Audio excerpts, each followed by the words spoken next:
Yulia Margareta Dedengkot Salam Lima Jari, warga Jalan Merdeka, Kelurahan Mangundikaran, Kecamatan Nganjuk, Kabupaten Nganjuk, dilaporkan ke SPKT Polres Nganjuk pada Selasa 15 Oktober 2024.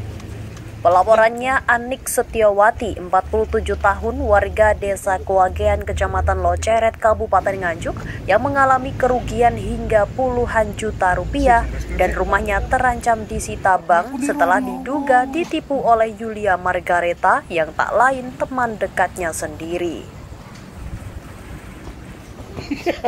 Rumah Anik Setiawati terancam dilelang meski telah berusaha melunasi hutangnya.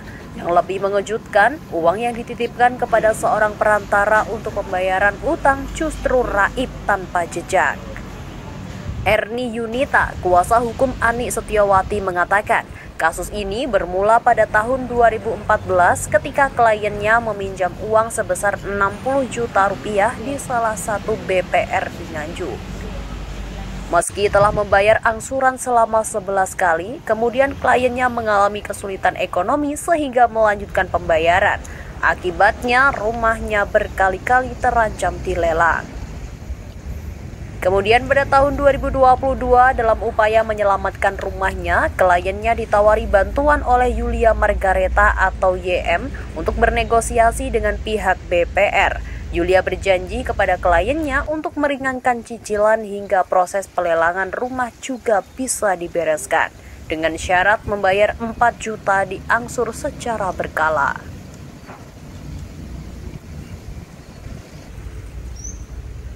Namun saat melakukan mediasi antara kliennya dengan BPR di Pengadilan Negeri Nganjuk pada 25 April 2024, pihak BPR menegaskan tidak pernah menerima uang dari siapapun atas nama Anik Setiawati.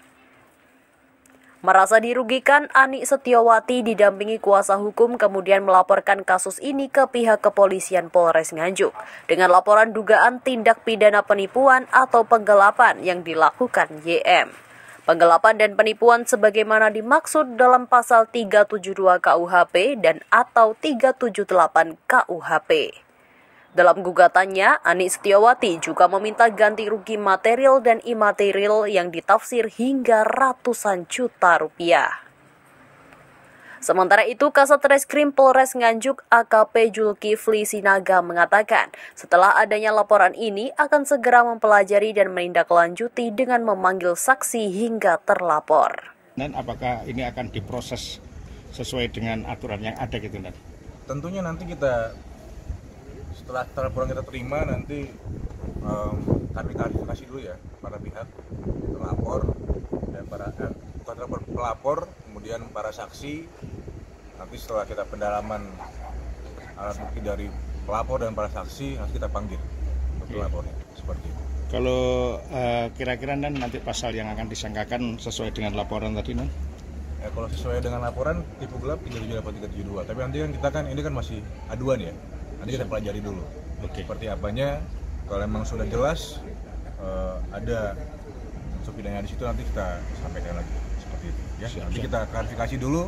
Ya, kita pelajari dulu. Terpisah, Yulia Margareta, sang dedengkot Salam Lima Jari, saat dikonfirmasi wartawan mengatakan jika Anik Setiawati sebelumnya datang ke rumahnya untuk minta nasihat karena rumahnya akan dilelang bank. Di hadapan pengacara, lanjut Yulma, si Anik mengatakan jika harus membayar uang lelang sebesar 150 juta rupiah, sedangkan tim pengacara mengatakan jika biaya pengacara dan penebusan itu cukup 100 juta rupiah. Yulma menjelaskan uang tersebut bukan untuk dirinya, namun untuk pengacara sesuai kesepakatan sebelumnya. Hanya saja uang tersebut oleh Anik dititipkan kepada dan dibuatkan kwitansi. Setelah uang diterima, kata Yulma, uang tersebut langsung disampaikan kepada pengacara karena memang sesuai kesepakatan perkara ini akan ditangani oleh pengacara tersebut. 2 bulan kemudian ternyata si Anik tidak sesuai janjinya. Atas saran Yulma, maka dianjurkan untuk mengangsur hingga genap 100 juta rupiah sesuai kesepakatan awal. Bu, bisa jelaskan terkait pelaporan yang dilaporkan oleh Anik itu ceritanya gimana kronologisnya terkait dengan masalah uang 40 juta itu?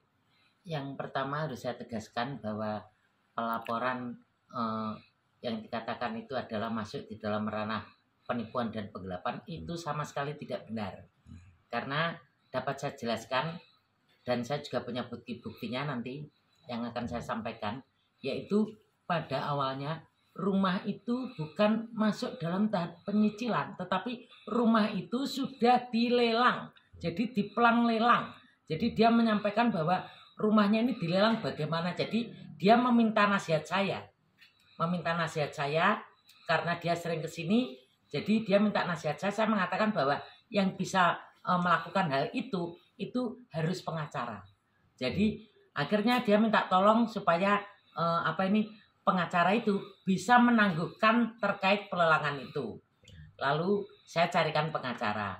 Dengan pengacara itu, dengan timnya itu disampaikan bahwa waktu itu harus membayar uang lelang itu 150 juta.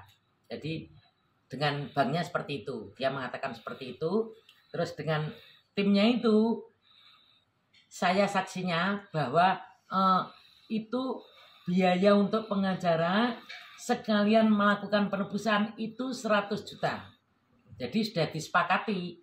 Dan itu juga ada videonya. Jadi saya video pada waktu dia membuat surat kuasa kepada pengacara.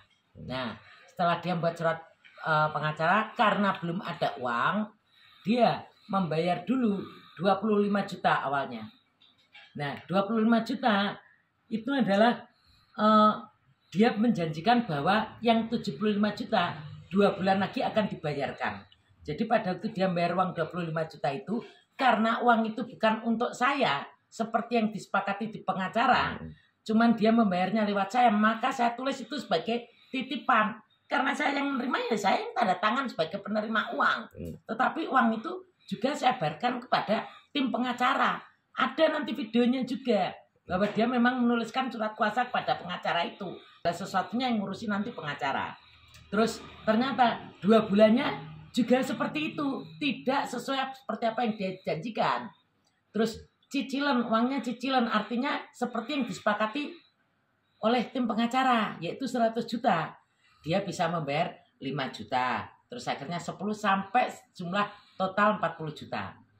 Nah, pengacara sudah melakukan penawaran dan itu bukan urusan saya terkait penawaran mau nanti ambilnya itu mau gratis, mau bayar berapa, kesepakatannya kan 100. Nah, setelah dia mundur-mundur, bahkan yang dijanjikan mundur 8 bulan dia akan melakukan pelunasan kepada pengacara, itu pun tidak dilakukannya.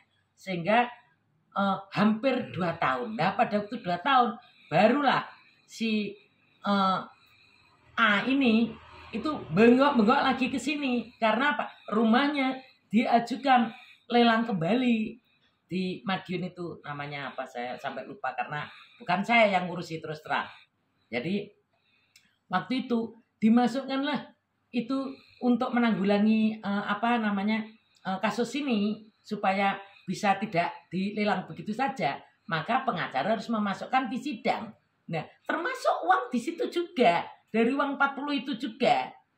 Jadi itu sampai sidang di pengadilan dan dia tidak pernah datang. Pada waktu mediasi sudah disepakati jumlah uang yang harus dibayar, dia tidak mau datang. Padahal awalnya datang.